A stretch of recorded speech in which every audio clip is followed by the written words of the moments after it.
Christine Vedel. Jeg skriver om biler på KriKri. Jeg har valgt at prøve den nye Peugeot 3008, som er deres nye SUV-lignende bil. Og når jeg siger SUV-lignende, så er det fordi en SUV er oprindeligt en crossover mellem en almindelig personbil og så noget, der er sådan lidt firehjulstræk offroad. Og nu har Peugeot så valgt at lave den her, som ligner en SUV, altså en lidt høj, sådan lidt rund, bøffet bil med masser af plads og en god kompakthed. Men den har ikke firehjulstræk, og ved du hvad? Det er bare rigtig fornuftigt, fordi det er noget super møg i forhold til brændstoføkonomi, fordi den bliver nærmest et ton tungere. Og de penge sparer man. Og det er sgu begrænset, hvor meget lillemor som mig, med eller uden børn, med eller uden karriere i Indre By, vi får sgu ikke rigtig brug for at køre så meget offroad og firehjulstræk. Der vil jeg godt indrømme, at jeg som ellers er vild med biler, det er noget, jeg har til gode, det er at komme på offroad-banen, fordi det føler jeg mig simpelthen ikke stærk nok i. Så man får en fed SUV-følelse, masser af plads til ungerne bagi, man kan slå sæderne op og ned, så er der plads til et helt fodboldhold. Lad mig lige vise dig nogle sjove features her, som bilen også har. Se, når jeg nu har sat min telefon til med ledning hernede, så ryger hele min iPod-screen op på skærmen her på bilen, og det er fandme sejt. Jeg kan lige prøve at se, om jeg kan vise dig, hvordan man gør det her. Nu prøver vi faktisk lige at se, om vi kan skrive en besked til Hanne. Sig, hvad du vil skrive. Kære Hanne, jeg er på vej. I beskeden står: kære Hanne, jeg er på vej. Er du klar til at sende? Ja. Jeg sender din besked. Ej, det er sgu da smart, når det... Se, jeg synes, det er meget fedt, at alt foregår heroppe. For det er jo sådan set her, man sidder og kigger på lige at se, hvor frækt de har lavet det her. Så kommer navigationen frem lige her. Og det foregår faktisk alt sammen med den her lille rulleknap, der er her. Det synes jeg altså er godt tænkt. Men det, der er allermest cool ved den her bil, udover at den er ret flot, og den kun koster, for det er faktisk kun 360.000, der får man rigtig meget bil for pengene.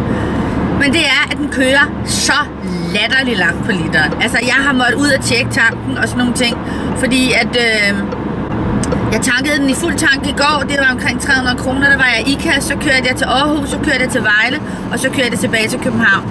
Og jeg har altså stadigvæk omkring en kvart tank tilbage, det kan jo simpelthen ikke passe. Men det gør det altså, den kører på diesel. I specifikationerne siger, at den vil køre omkring 27 på literen, der skal man tit trække en 4-5 km fra per liter. Men det tror jeg simpelthen, den her bandit, den kører. Jeg har tanket den, jamen jeg har tanket den halvanden gang. Jeg havde en halv tank, da jeg fyldte den op, da jeg kørte over.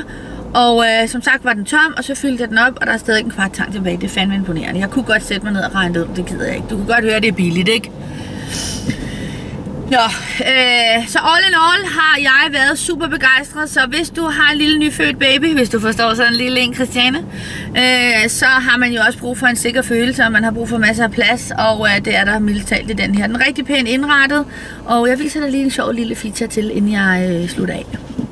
Noget andet, de har fundet på her med op på screenen, det er, at de har det, der hedder 3-finger touch. Det vil sige, når man sidder og kører, og man for eksempel pludselig har brug for at finde radioen eller nogle af de andre applikationer, eller gå til telefonen, så trykker man lige 3 gange. De har lavet de her knapper, og det er nok det eneste, jeg synes, der er direkte grimt, fordi ellers er bilen faktisk virkelig pæn indeni. Enkel og lækker, ikke alt muligt kinøjs og hejs. Nå, det var den nye Peugeot 3008. Den får så også i en GT-model med et eller andet 160 heste eller 180 heste. Det behøver man ikke at købe, fordi du må ikke køre så hurtigt alligevel. Den trækker pisse godt. Det her manuel gear, og det er sikkert også derfor, at den ikke koster mere end de der 360.000. Den kan fås i alle mulige, eller 3 faktisk forskellige variationer. Nogle billigere end den her, nogle dyrere. Men all in all, en skøn familieslæde med et SUV-look, uden at den har tyngden på det. Så Peugeot, I har gjort det godt. 3008 er blevet en succes. Jeg synes, den er lækker. Jeg synes, der er lavet mange nye cool features. Jeg skulle føre et hils fra min teenage-søn og sige, at det der, jeg var så begejstret for med, at jeg kunne få min screen fra min iPhone op, det har ikke en skid med bilen at gøre. Det er noget, iPhone har fundet på. Så det synes jeg lige, jeg skulle sige. Jeg er altså stadig ikke imponeret. Og sådan er det med mig, og sådan er det egentlig med rigtig mange damer. Det kan godt være, at det er iPhone, der har fundet på det. Eller Apple hedder det jo.